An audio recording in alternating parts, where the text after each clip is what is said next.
Hello and welcome to The Table.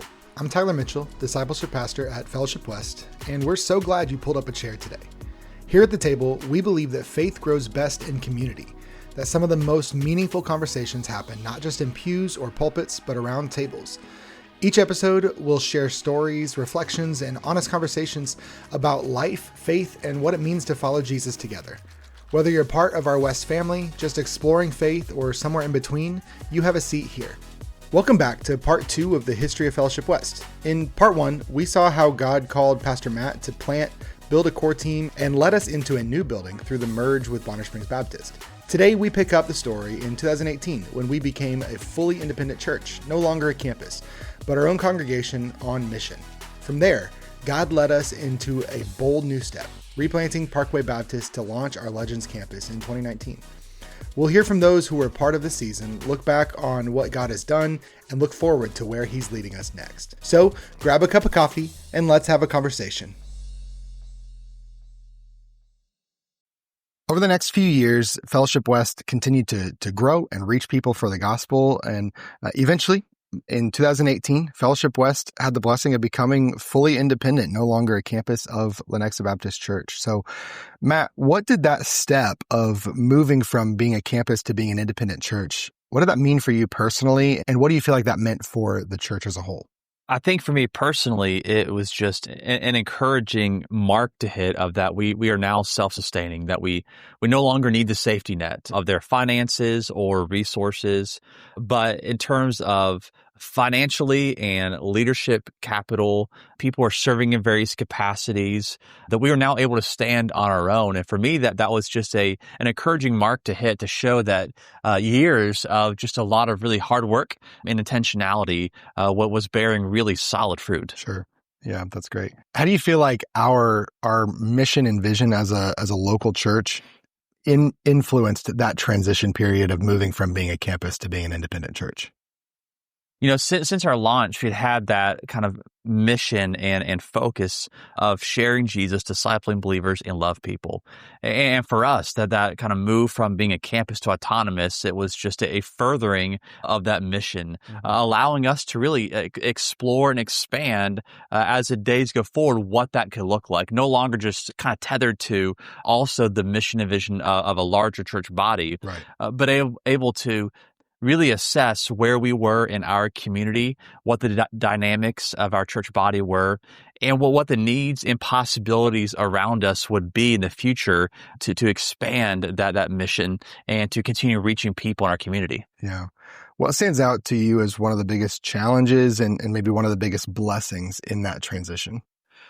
I think challenges, we looked at it, and when we were first cut loose as autonomous, financially, the money line was really tight. Mm-hmm. There really was not very much wiggle room there. Like, we were able to stand on our own, but there was not a lot of margin for error. And so there was a little bit of kind of like wait and see, hold your breath, pray a lot, see what would happen. And God was faithful, and we just exploded even more when we became autonomous. It was like another launching point for the next great movement. In terms of blessings, I think it was just for us the freedom to be able to explore whatever would be next, and knowing that what God would bring to us next couple of years really never could have happened if we were still a campus. Yeah, that's very true.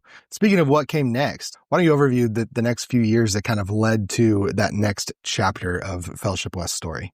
Yeah, for us, we just continue to expand in our influence. By the grace of God, He kept bringing us more and more people. Our salvations were increasing, our baptisms were increasing, our new members were continually increasing, and our attendance numbers were just increasing. And so with that, we were just continually trying to find out ways of how we could grow in the limited space that we have. Sure. The original building that we replanted in is not a large facility. No, certainly not. The foyer is tiny. The parking lot is not very large. We park over half of our cars off-site at the high school across the street. We struggle at times when weather's bad to even get people in between services because they're trying to fit through the foyer. And our worship center holds about 200 or so people. Yeah, and so it is constant kind of challenges. Also, we had to keep shifting the way that we were doing our discipleship. when we first launched, there weren't a lot of babies, preschoolers, students in our church. Right. But we eventually became a church that had well over 40% of our attendance was under the age of 18. Right. And so a lot of what had been even adult small group classes became kids and preschool. And so continually having to shift those things and really just be creative. Our staff did a great job of not viewing all of these things as problems, but rather opportunities to innovate. Yeah. And I was really proud during that season of how our staff was continually looking for new ways to do things so that we would not just stagnate, but keep pressing forward, because our desire really is just to reach more people with the gospel. Yeah. So we continued growing, we continued reaching new people and seeing God move in some really cool ways and dealing with these space issues. What were some of the ways that you recall us trying to remedy some of the space issues that we were dealing with? We were continually looking at where different classes would be and how to move things around to try to fit more kids and preschoolers in the rooms. And we would kind of joke from stage that you can only stack kids so high in a room before it gets too many. And one of the things we were looking at there near the kind of 5-year mark of since we'd been replanted was the possibility of bringing some mobile classrooms onto our property. We knew that we were running out of space in our worship center, but even more so in our kids and preschool. And we were just trying to figure something out. And so once we had really utilized every ounce of space on our property, both using the parsonage for small groups and using every space of our main building, we began looking at these mobile classrooms and trying to assess if we could bring them on to add more classrooms so that we could continue to grow. Yeah. And we got pretty close to actually doing that. We got very close to doing it. We had looked at them. We had kind of assessed the situation. We had raised some money to purchase them and to bring them on site. We had gotten approval from the city, and in fact, we were within a month of signing on the dotted line. We had a work day where we went out to like start the deconstruction process where they were in order to bring them over here. We did, and we were pressing forward, and we felt good about it. But then my wife and I, Megan and I, we were in Chicago for a North American Mission Board church planner retreat. And we were there and we were kind of praying for our church, and God was really just speaking to us at that retreat. And one of the afternoons, we were just up in our hotel room and we were up there kind of sitting by the window overlooking downtown Chicago, and we've been praying, and it was a weird thing, but I felt like God, not audibly, but it might as well have been audibly, spoke to me. Don't do the trailers, which was crazy because here we were in I believe, May, and we had been working this avenue since December. Right. And it seemed like really our only option. We had raised the money. We had the cash on hand. It made sense. It would help us have more space. Yeah. But I really felt like God told me, don't do the trailers. And I began to have a very strong check in my spirit against doing it. I shared it with my wife, and she said, well, you've got to move on what you feel God is leading you. Right. So I actually called the chair of finance team, and I said, hey, I called him from Chicago. Right. I said, hey, I know we've been working on this thing, but I don't think we're supposed to do it. Right. His response to me was, Matt, you just hate spending money. Sure. We have a problem. We need to fix it. We have the money. You can't be afraid. And I said, no, I don't think we're supposed to do this. I have a strong check in my spirit against it. I feel like the Lord's telling me, don't do the trailers. I don't know what we're going to do. I know we have the money, but we shouldn't do it. And then we did come back in town, and I had some conversations with our finance team, and we ended up going to, because of that, go see the trailers one more time before we signed on it. And when we did, some things in these mobile classrooms were moved around that then showed that there were some pretty substantial structural and rotting issues that had been covered up when we looked at them previously. Right. That we were able to see that would have been detrimental to our ability to use them, to the health of our kids, to the safety.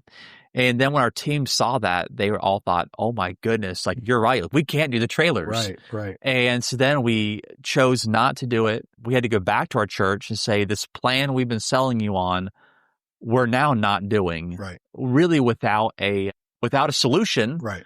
Yeah. You're not swapping one plan for another. You're saying this isn't going to work. Yeah, We're still TBD. exactly. And so I was both frustrated and yet felt peace at the same time because I was like, man, God, thank you for speaking to me and letting me know. And thank you for showing us the problem. And so, in May, we pulled the plug on doing the trailers and then enter the summer still really without a plan and with being over capacity in our facility. So that's kind of the situation that we found ourselves in that summer of 2019. What was the process that led to the opening of the opportunity that ultimately ended up being our Legends campus? So again, I was out of town. My wife and I were at the Southern Baptist Convention in Birmingham, Alabama. And I got an email from a pastor of a church called Parkway Baptist Church. It was just a little ways up the road, about a 12 to 13-minute drive from our Bonner campus. And he shared with me, he said, hey, I met you at your Good Friday service. I was there. You came and spoke with me afterwards, and I need to meet with you. Our church is dying. I've tried everything. I just want to talk to you about what we've been doing. And so once I saw the email, I remembered meeting him. I remembered that I was standing on the stage, and as I was preaching, I remember looking back and seeing this man sitting by himself in a room that was completely packed. Yeah. But he was sitting there by the wall weeping during the Good Friday service. And so after service, I didn't know the man. So I got to talk to him, so I went and I talked to him. And I remember he had shared with me that he was a local pastor whose church was just struggling and that did not have the people or the energy to do a Good Friday service. And that he was blown away that here we were as a multi-generational church with babies up to senior adults crammed in this space, celebrating what Christ had done and worshiping. Yeah. And I remember he told me, this is what my church should be. This is what I wish my church was. And I prayed with him on that night. And then I didn't hear from him again for months. Right. Until I'm there in my hotel room in Birmingham, Alabama at the Southern Baptist Convention, and I get this email. And so he said, well, will you meet with me? And so I responded, I'm out of town now. I'll be back next week. Can you get together on Monday? And so he said, yes. And so I told him, you pick the place. And he said, let's meet at IHOP at the Legends, which sticky. Is not my place. I nothing against IHOP. My kids love IHOP. Sure. I look at IHOP as a place that's sticky, and so it's not a place I would have picked, but it was providential that God had us there. And so we went and I met him at IHOP. I fully expected to walk into this meeting and with him just to ask me, how did we make it work? What did we do? Right. Because of our success replanting through the years, I've had quite a few pastors reach out that just wanted consultation. They just want to do consultation and they want encouragement and they just want to know what's the secret sauce, which really our secret sauce is we pray, we preach the word, we love people well. Like I don't have some. It's like in Space Jam when the Mike's secret stuff. Yes, is just water. Exactly. It's just water. For us, it's just the Holy Spirit, and so for us, I kind of have shared with him that we preach the word, we pray faithfully, we love our people well, and that's really our secret sauce. And God's just blessed us. And he had with him a binder of all these things that he had done, new mission statements, discipleship programs, sermon series, events. And he's looked at me and he looked beaten and tired. And he said, listen, I'm tired. I have a lot of things going on. I can't keep doing this. We're down to 18, 20 people. I think you need to take us over. And it's time for me to step away from ministry for right now. And I remember being really taken aback because I did not enter that lunch thinking about a second location, a replant. Never a conversation that we had or considered. Really. Yeah, you remember, I just told you I'm headed to lunch with another pastor, which was pretty common. Sure. And so we end the lunch, and as I'm paying, he said, hey, how about we go see your new facility? And so I'm still just, at this point, my jaw's on the floor. I'm trying to wrap my mind around it. I've just eaten my weight in pancakes, and And so we drive down the road to Parkway Baptist Church, and I'm just trying to wrap my mind around it. I didn't even call my wife or you or any of the staff to fill them in because I was still in shock. Sure. But we pulled up on that campus, and we walked in the door, and my soul felt at rest. Mm. And yet again, it wasn't audible, but it might as well have been. It was like God spoke over me. This is what I had for you. Mm. And we went and we just walked through the facility. It needed some love. Sure. The people who were there had done the best job they could to maintain what they had with the limited resources that they still had. Sure. But when you're down to that few people, some things kind of fall by the wayside. Yeah. But as I walked through and I saw the worship center and I saw the foyer and I saw the property that they were on that was much larger, still not large, but much larger than our Bonner property. Mm-hmm. It was like God said, this is how you're going to grow God's kingdom here. Mm-hmm. And so I remember that he and I just sat there and we prayed together in the church. And then I left still in shock. And I remember I called my wife on the way to the office and I said, you're never going to believe this. And I remember that my wife wasn't all that surprised. She said, I knew God had something. And so I remember coming back to the office and just pulling all the guys together and saying, hey, you're never going to believe this. We're going to start a second campus. I'm pretty sure I laughed at you when you told me that. You all did. And you all thought it was crazy. And that conversation happened. My lunch with him, I believe it was the third week of June in 2019. And by the time we got to August, we were in full demolition and remodel mode. And I believe it was in September of 2019 that we officially launched on that date. Yeah. And it really was just what a God thing of going from trailers to, oh my goodness, God is saying no, shutting the door, pulling out of that, not knowing what we're going to do. And here's just the grace of God. All of that money that we had saved up for the trailers, we needed that money to rehab and renovate the facility. Right. And because we didn't buy the trailers, we had the cash on hand to fix up the facility, to make it to what it needed to be so we could do ministry. Yeah. And man, I think back to that and God is just so faithful. Yeah. Were there any lessons from the Bonner Springs replant that kind of helped guide you in this process of launching the Legends Campus? Yeah. I mean, there are a number of things we learned. First of all, it was how we would try to integrate the two groups together. When you do a replant, you don't want to remain Parkway people and West people. Right. We look at these mergers as an adoption. When a child is adopted, you don't always refer to this is my adopted child. Right. You say this is my child. Right. They get all the rights and the privileges of being yours. That they are 100% your family. Right. And so for us, we honestly kind of lucked into it on the first replant of the way that we did things over the summer of having people work side by side to paint and tear up carpet and do all the things. And that really integrated our body together. And it was a very similar thing with what would become the Legends Campus, where we had the people from both locations just working side by side, painting and renovating and pulling weeds and doing the things and eating meals together, and in the process of hearing each other's stories and things like that. It helped to where, yet again, on our second go at replanting, that from day one, if a visitor walked on site, they could never tell who was an original from Lenexa Baptist that came, right?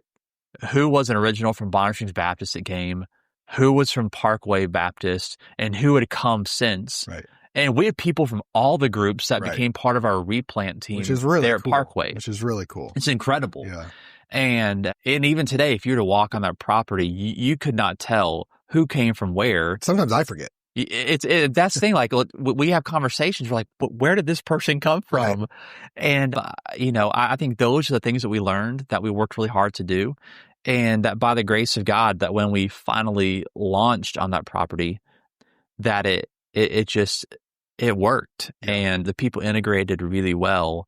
And the Parkway people immediately became part of our West family, which to me is one of the biggest successes we can have. Right. Is that we maintained and retained almost every single person from the Parkway campus, and now a lot of those are in our leadership on personnel team and finance team and deacons and leading our local missions and leading our senior adult ministry. Yeah, those people, those heroes who made the hard choice to sign over their facility to us are still an integral part of our ministry, which for me, I count as a tremendous win. And they are a blessing and a joy to me. Yeah.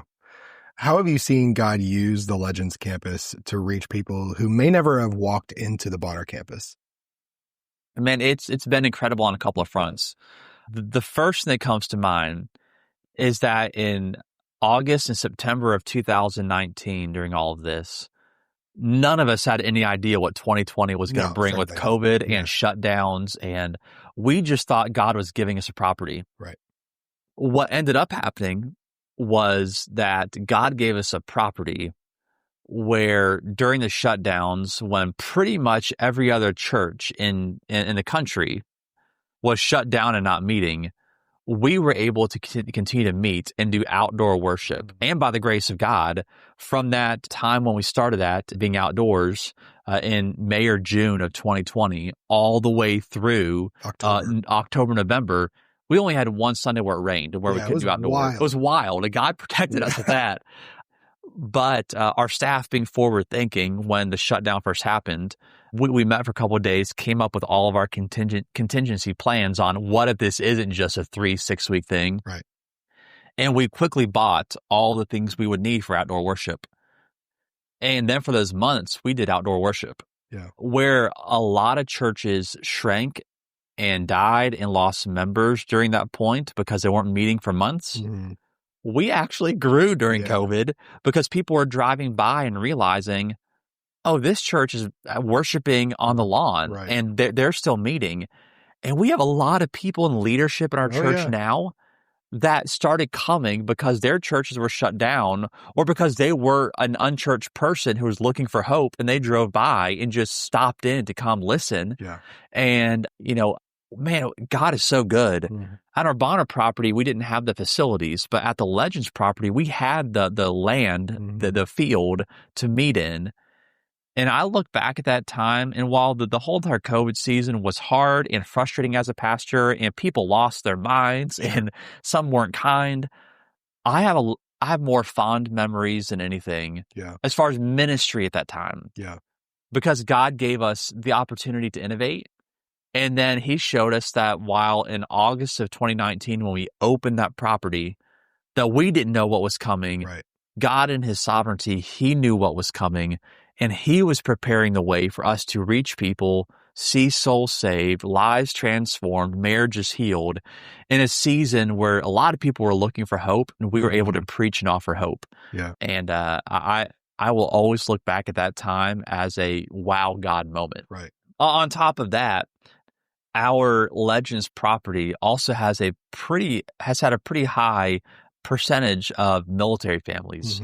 It is closer to Fort Leavenworth, and with that, we have been able to draw and minister to a very high percentage number of military and former military, retired military families. Yeah. With even right now, we're in that season where the new crop of people have come. As we know, Fort Leavenworth, a lot of people are there only 12 to 18 months.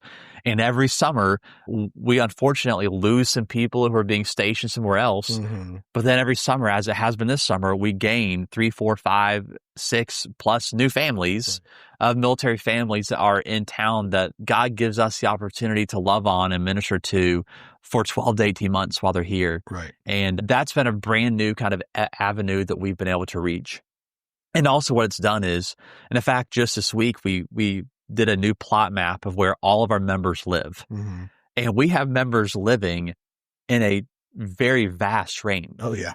From Atchison all the way down to Gardner, right, from Lawrence and Tongi all the way over into like central KCK and down into OP and Shawnee and up into Missouri. And what did you say the other day? The furthest members from each other live like an hour or so. They live over an hour away. It's crazy. You know, we are small buildings, Right. and yet God has given us a tremendous reach. Right. Our name is Fellowship West, and when we first launched, we were really only Bonner Springs and Western Shawnee.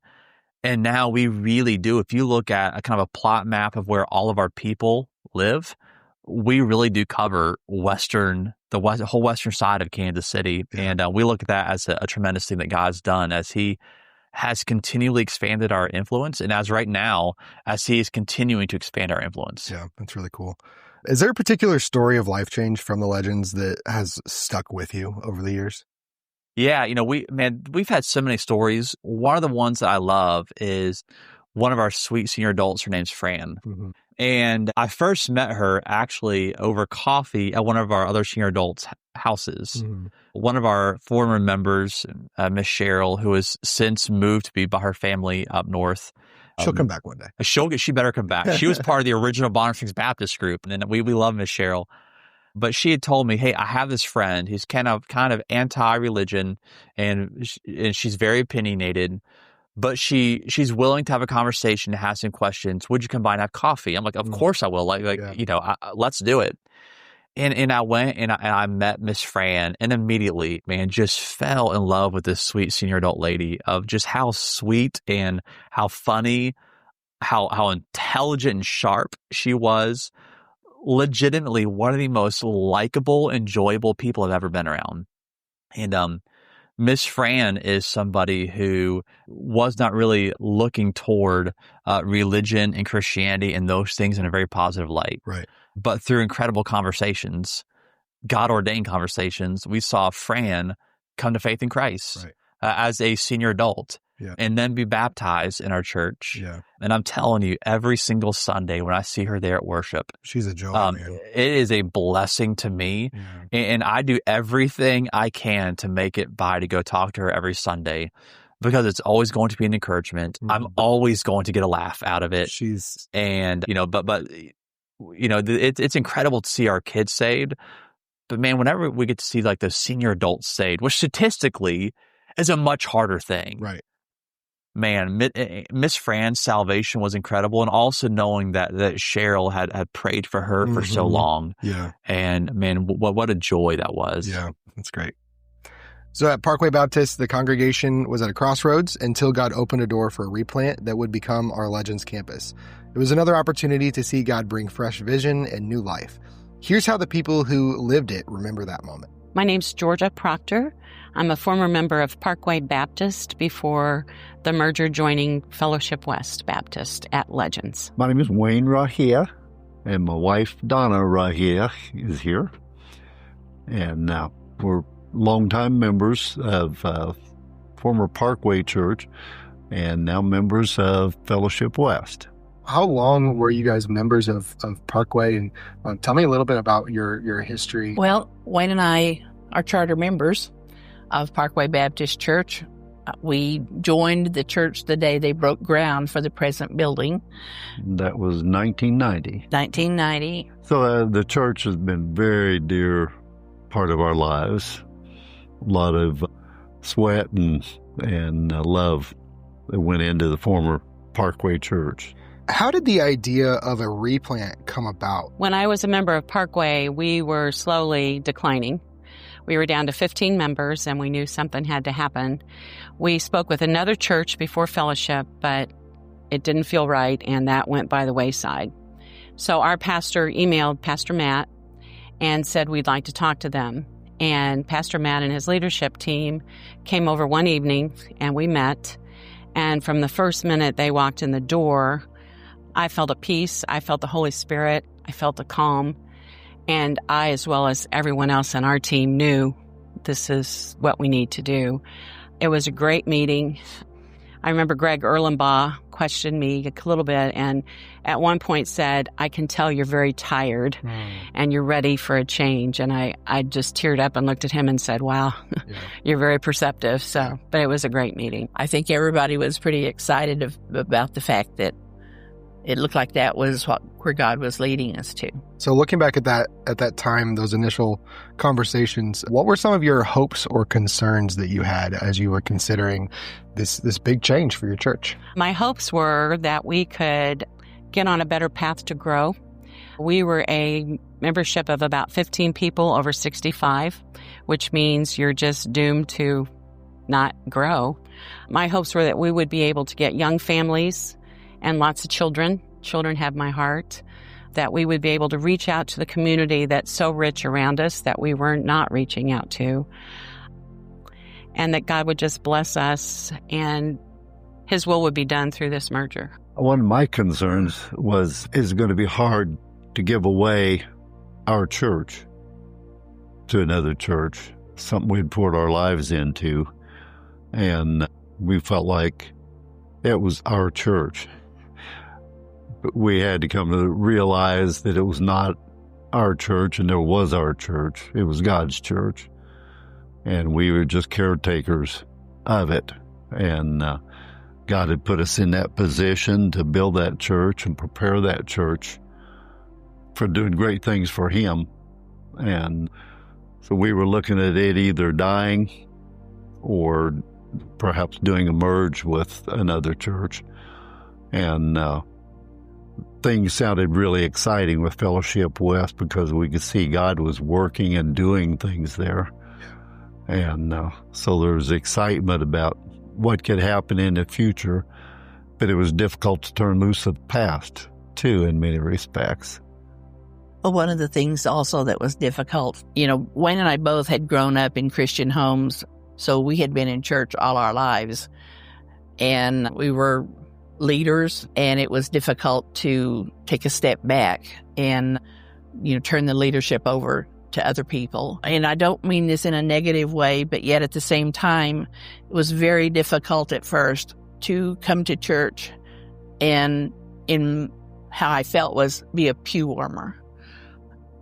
I wanted to be involved. I wanted my talents to be used, but yet at the same time, in the long run, I think it did us good to sit back and be served instead of being the ones serving other people. And it was a good time to reflect and from where we had come to where we were at that point. And not that our worship was really a lot different or anything like that, but just seeing the style of worship that Fellowship West had, and the musicians were better. It was wonderful. As we replanted and launched the Legends campus, what changes did you see, both kind of spiritually among the people and even practically as the Legends campus launched? One of the most exciting things that I recall was just seeing young people coming and going, and children coming and going and laughing and playing and all that. Our church, we had kind of become very stagnant. We weren't seeing baptisms and just not seeing people come to Christ. We had a good friendly fellowship, but not a lot was happening. And to see an influx of a lot more people, that was really exciting for me.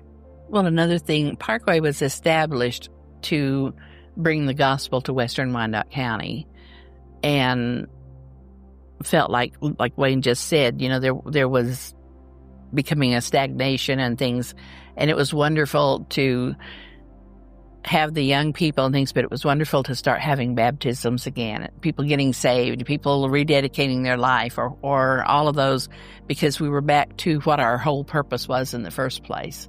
We weren't there the day we launched. We were on vacation. And when we came back and walked into a sanctuary full of people where we had only had 17 and 18, I mean, it was almost a shock, but it was a good shock. The first thing I felt was just a feeling of community, a feeling of connection. We had the first big picnic to launch, and everyone who came from the Bonner campus to welcome us made us feel like they'd known us for a long time. So there was that connection and that good feeling. And then as we went along, we started having visitors come through the door. There were young families coming through the door. But I think what touched me the most was Pastor Matt's preaching. I had been working so hard with the other church. I had like 6 different duties that I realized within the first 2 Sundays with fellowship, I'd been so busy running church that I wasn't being fed. And within the first 2 Sundays with Pastor Matt, I was not only being fed, but I was being hit between the eyes by the Holy Spirit, and it just felt great. Was there a particular moment, looking back at those early days of the Legends campus, that really just kind of confirmed to you that God was doing something special and powerful? When COVID hit, because we realized that had we not merged, we would have lost everything, because we did not have the capabilities of doing online church. There were so few of us, and we were struggling just to pay the bills at the time and things. And that was a real realization that God had stepped in and saved that church, or that, saved that ministry in our community. Because as it was with Fellowship West, we were able to have the outdoor services, but, there for a while, through the winter months, it was strictly online. Online, but we were having services, and we, were enjoying that. But when we were able to have the outdoor services and things, I just remember Easter Sunday, I think, was the first one we had, and just thinking, this is wonderful. We can see friends and our new friends and things, but I don't know. It was just like God was saying, I'm not going to let you die. Yeah. Talk to me a little bit about the process whenever we were working on kind of coming in and doing a little bit of the renovations. We shut down the campus and had everyone kind of come together at Bonner for just like about a month and a half or so while we were doing some of those renovations. What was you guys' experience like during those few weeks? It was kind of interesting coming out to the Bonner campus, being around new people, seeing a whole new process with worship. The worship team, we had been, there were 4 of us who just sang with videos at Parkway because we didn't have all the technology, but just being inspired by all the music and the talent that was there. But what really touched me during the transition, it was about a 6-week transition, was we were invited to go to the campus while they were working. Yeah. And Bob Holter and some of the other men who are working, when I would go in, they'd say, hey, come here, we want to show you what we're doing. And they took me around, and they made me a part of that renovation. And it really felt good because I felt like, hey, I'm part of what they're doing, instead of standing back and watching somebody else do it. So I was excited about seeing changes coming about. I had physically helped to build quite a bit of the Parkway Church, and I was kind of wondering what all was going to take place and how they were going to change things and all that. And it seemed strange going over to another church to have our services. Right. So a little bit of getting used to, things being different. But I personally liked the changes that they made at Parkway. It was nice to see things kind of upgraded and changed, and kind of some new life being breathed into an older building. Do you feel like that season and those experiences, being able to be a part of what was happening there, do you feel like that led to more of a sense of unity whenever we did officially launch? Absolutely. Yeah. Absolutely. Because I got to know some of the people more intimately, and just being around them, I just felt their spirit. But yes, I think that helped bond us more. Yeah. So yeah. Over the last 6 years, how have you seen God moving in the Legends campus? People getting saved, people rededicating their lives, the baptisms. And I feel like since Wayne and I work with the senior adults, when we first started going to the senior adult ministry, we might have 15 people come, And we've had up close to 40 people coming and being involved. And so I see God really moving among the senior citizens in that respect. I'd say growth, just numerical growth that we've seen. Fellowship West just continues to grow. And that's a great thing to see when we came from a church that was stagnant and just going the wrong direction. I think it's been very evident, very powerful, and just in the spirit of the people, too. There's a real sense of oneness in our campus, and I enjoy being in Sunday school class and watching others grow, but growing myself. And I really enjoy the small groups. You know, we lead a small group, and I just feel like I've seen our people in our small group really growing and changing, and that's always encouraging. I have to tell you, I'm totally overwhelmed by the pastoral team we have, you included, and the goals and the ideas you all keep coming up with to keep us moving forward. Every Sunday, I'm amazed when I see visitors. We have visitors almost every week. We have professions of faith. At Parkway, we'd had one baptism in probably the 9 years I'd been there. And within a very short time, we were having baptisms one after another. And just, you know, Matt was real big on me going ahead and taking over the outreach ministry and working with OCC and the backpacks and the food pantry. And just, again, just made me feel like, hey, you're part of this growth. You're part of this movement. What does being a part of a church with this story of redemption and multiplication mean to you? Until Fellowship West and really getting involved and being a part of it, I had always been a very independent person, and I really didn't feel like I was relying on God. And since Fellowship West and me really being fed, I feel like my faith has grown. And I've really worked, especially the last year, on fully relying on God and just resting in His arms instead of trying to do everything on my own. And I don't think that would have happened without this merger and the team that came in and the people I'm connected with now. For my part, having spent a lot of years there at the Parkway Church before we merged, seeing the work that I had put into it physically as well as, you know, spiritually, it felt like it was dying. And to see it revived and to move forward, I look back and I think, you know, perhaps for the 20-some years, however much it was that we were there prior to merging, God was, I believe, preparing us for a greater time. I think the book of Esther, for a time such as this, that God was preparing all of the work, all the effort we had put into it. It certainly wasn't lost. And at times we felt like it was going to be lost.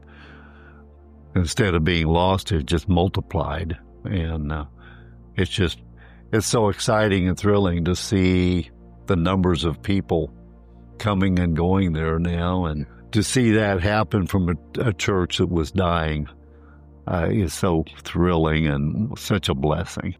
So as of recording, 6 years have passed since we launched our Legends campus. Yeah. Matt, what are some of the ways that you have seen God continue to move and be faithful in our church over those last 6 years? You know, I've been blown away that people just keep coming. Yeah. You know, I remember my pastor, Steve Dighton, he once told me, Matt, never forget that it's hard to reach just one family. You know, it can at times, it's a miracle to reach just one family. And yet we consistently are reaching more people. We consistently are seeing people saved. This past Sunday, we got to baptize again at our Legends campus. That was our 21st baptism of the year and our 262nd baptism since our launch. Here we are in August, but last month in July, we had 2 different Sundays that were record-setting attendance days in the summer. Right. Yeah, I mean, if you're not familiar in typical church kind of calendaring, you kind of plan on June, July, and early August being your lower attended months. And most of the time your higher attendance days that are not Easter are found in like September, October, or in like April and May. Yes. And so, to have that in July was wild. And so our two highest ever non-Easter Sundays we've ever had in our history were here in July. I'm continually amazed at the way God's moving. Mm-hmm. And, over the years, we have seen, we've seen a lot.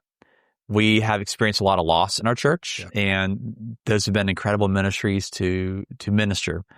We've seen a lot of wins in our church, and we've seen a lot of babies born, a lot of salvations, prodigals return. We've just continually watched God move. And for me, it's not lost that God has allowed me to be here now for 11 years of this replant. And through the entirety that he's continued to move. One of the advices that was given to me when I first got in ministry was find out where God is moving and stay there as long as he'll let you. Yeah. And man, my prayer is regularly that God will let me retire at Fellowship West. This is a church that I deeply love. Yeah. Our people, as I was even reminded at a kind of West family meeting that this past week, are incredible and loving and kingdom-minded and gracious. And so I feel like one of the most blessed and fortunate pastors in the world that I get to be at Fellowship West, a place where God is moving. I serve with a staff that I deeply love, and I get to serve a people that I deeply love, and it's a tremendous blessing. So looking back over the whole story, what are some of the biggest ways that you've seen God provide? When we didn't have a place to meet, God provided a location for us, debt-free, with other people to be with there at Bonner Springs Baptist, giving us our first location. When we were out of space, God provided us with another location. Yeah. As we have prayed to see God move, he's continually allowed us to experience salvations. As we had a year where we prayed and fasted every single Tuesday for a year straight, we had a banner year of salvations and baptisms. 52 baptisms. We baptized 52, and for a church our size, that was bonkers. Yeah. And so for us, it's just been that we continue to have these markers of God moves and he's faithful, and when things get tight, he provides a way. And when we get down, he finds ways to encourage us. And I feel like the story of Fellowship West is that myself and our staff and our leadership, we continually make plans. And then I feel like oftentimes God says, that's cute. Let me show you what I have for you. It's better. Right. And I love being a part of those kind of stories. Yeah, that's one of the things that stands out to me as well, and is the fact that with each of these times where God has provided the open door for us that we've been longing and searching for, it's always in a way that we don't expect. Yeah. It's always, so far, been in a way that at first we don't want or we don't think it makes sense. And then looking back, like, we can see God's sovereignty in that. We can see God's hand in that time and time again. And so, like, for me, like, that gives me hope for the future whenever we're facing unknowns and we're facing seasons of confusion or not really having a clear picture of what God's plan is going forward. We can look back and we can see God's hand of faithfulness, and we can trust that he has been good in the past and will continue to be good in the future. Yeah. Even like right now, as we are recording this, we are in a season of some unknowns. Sure. And we are, again, coming out of space. We had meetings yesterday talking about adding another service because we're getting out of space. And what does that look like? I currently preach 3 times every Sunday, and we're at 2 campuses. At 2 different campuses. I'm traveling back and forth, and we're looking at adding a 4th service. And that there's these other opportunities that are on the horizon that may or may not really fully transpire. But for us, I think as a staff, we've seen God be so faithful in the past. And provide in such incredible ways in the past. Yeah.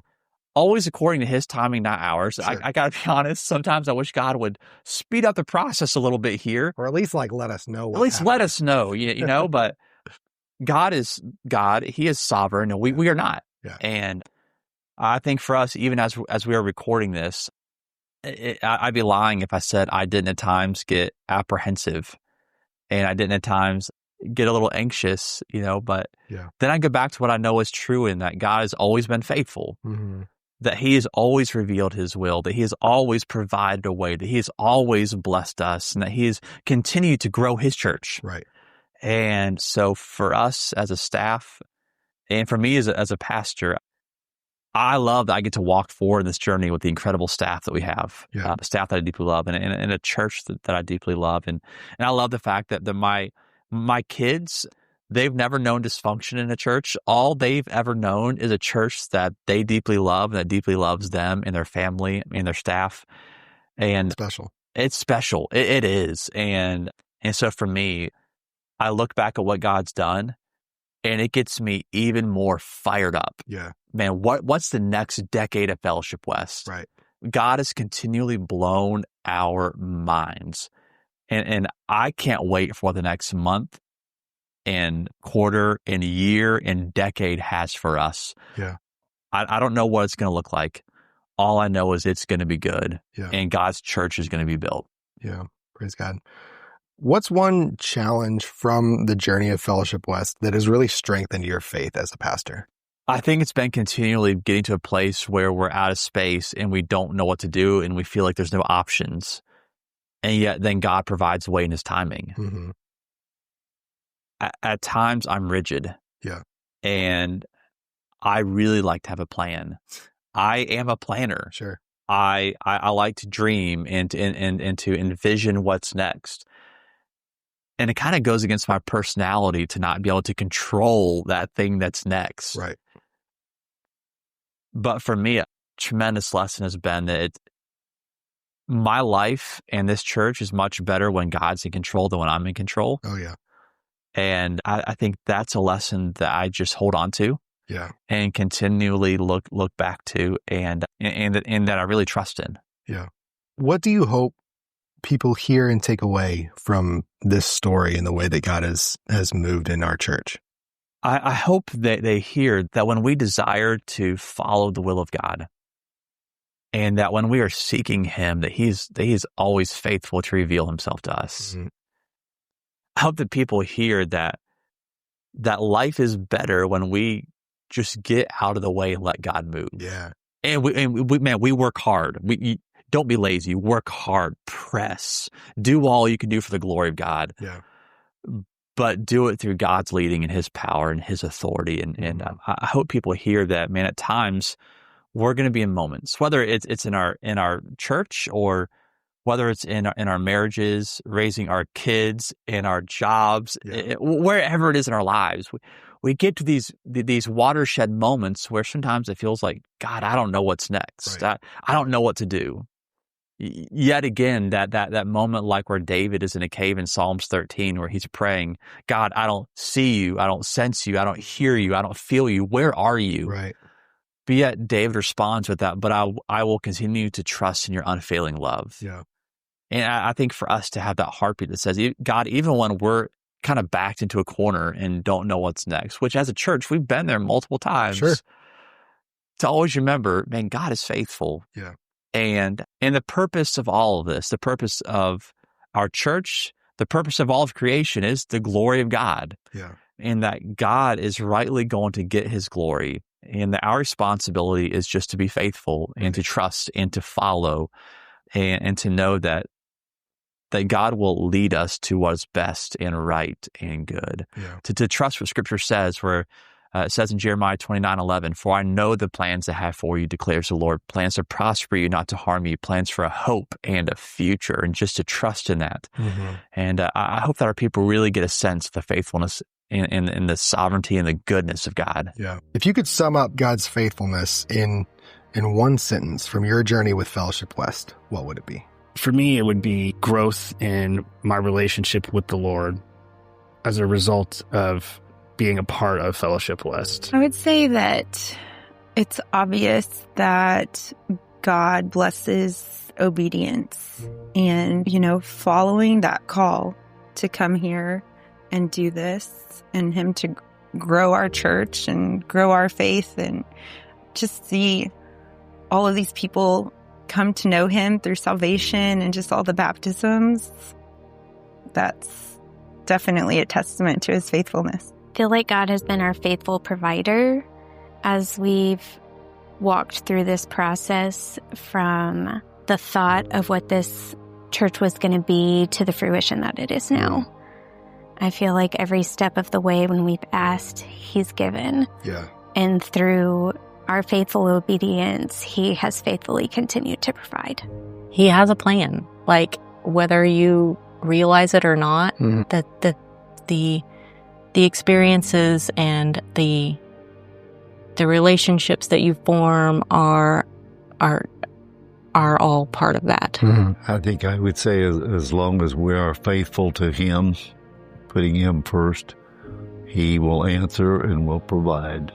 God answered our prayers because, like I said, the work at Parkway was to reach people in Western Wyandotte County, and he's still doing that. He's still reaching people, not only Western Wyandotte County, but Leavenworth and Johnson County and other counties around. It's deepened my faith. It's helped me create more friendships, more Christian friendships. You know, I'm involved with small groups, 2 of them. I'm involved with the senior ministry. We have a group of 6 women that go to dinner every week or every month together now. And I just feel like before I didn't have a lot of Christian friends, and that doesn't lend itself to your walk. Yeah. And since fellowship, I've really been connected more with Christian friends. And that has been amazing, how I've been mentored by people like Denise Welks and other people like that who have mentored me and brought me along. And I just really appreciate that a lot. That's awesome. If you had to sum up Fellowship West's story in one sentence, what would it be? God is always faithful. Yeah, I think it's that simple. God is always faithful. Yeah. What is your hope for the future of our church? You know, that we're known for being disciples and loving Jesus.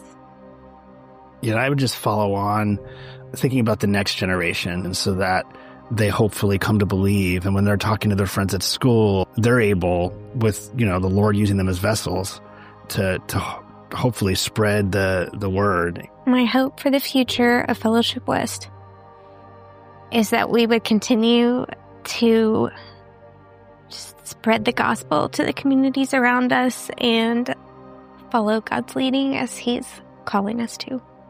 Well, I want us to continue to be a church family where our focus is always to do all for the glory of God. I'm just so thankful. I hope, well, of course, I hope it keeps growing. I hope we keep reaching more people with the truth, and more people. I hope more people are saved, and more people can feel the community that we have and feel like they're a part of something bigger. I'd say to continue seeing great things happen and people being reached for Christ. You know, there's nothing more defeating than to see your work go down the drain and your efforts go down the drain. And I see a great future in store for us with the way God has been moving, and I believe going to continue to move. And I just see some great things in the future. I hope and I pray that we stay together, that through all the things that are going on right now, that we don't lose anybody. I pray that we continue to reach out to the community, especially around Legends, that is so rich and so ready. And I pray that we can plant the seeds that God will be able to reap that harvest. Matt, what is your hope for the future of our church? My hope is that we will continue to put ourselves in a position where God will use us. Yeah. We look at churches all around the country, and we see churches oftentimes that at one point had a rich history and that are dying. And there are various reasons why this happens. Right. Sometimes it's because wolves have entered the flock. Yeah. Sometimes it's because a sin has entered the church body. Sometimes the hand of God is removed because churches have began to value their preferences over the gospel and over the preaching of the word. And my hope for Fellowship West is that we will remain a people committed to following God with all that we are, to pursuit of holiness, to reliance on prayer, to no matter what the culture says, to preaching faithfully the word, to loving people well. Yeah. My hope and my prayer is that we as the leadership and that our people as the church body, that we will not do anything that will ever force God to remove his hand from our church. Amen. Just because we've grown in the past does not mean that we're guaranteed to grow in the future. Right. We have the ability to live in such a way that God will remove his hand and blessing from our church. And my hope is that I will retire at Fellowship West at a time when this church is still thriving, and God's hand is on this church, and the Spirit is still pouring out in and out of this church, and that I will be able to hand over the reins of this church body to another Spirit-led pastor and leadership team. That is my dream for this church, is that someday, prayerfully, long from now, when I retire and die, that I will be able to breathe my last breath with Fellowship West still being a place as growing and expanding and reaching people with the gospel. Because this church it's not my church. It's not your church. It's God's church. And so I hope to live and to lead in such a way that there is a legacy of the Spirit of God moving that goes far beyond myself and my leadership in my time here. And that is really my hope for this church. Yeah, that's beautiful. So as we look back on the story of Fellowship West, one thing is clear. As we've said, God has been faithful every step of the way. From the small core team in 2013 to the replant at Bonner Springs to becoming an independent church to launching the Legends campus and beyond. This has always been his work, and we've simply had the privilege of joining him in it. But the story doesn't end here. God is still writing it through the lives of our people and in our church today. That's why next week we're continuing our testimony series, sitting down with members of our pastoral team to hear how God has worked in their lives and shaped their calling to ministry. You won't want to miss these conversations. Thank you for joining us today at The Table. We hope this conversation has been meaningful to you and that you feel encouraged in your journey of faith. If you'd like to stay connected, be sure to subscribe to the podcast so you never miss an episode. And be sure to join us in person. For more information about Sunday service times and locations, head to our website, fellowshipwest.com. If something from today's conversation resonated with you, share it with a friend or leave us a review, because everyone has a seat at the table. Until next time, remember, you are loved and there's always a place for you here. Take care, and we'll see you again soon.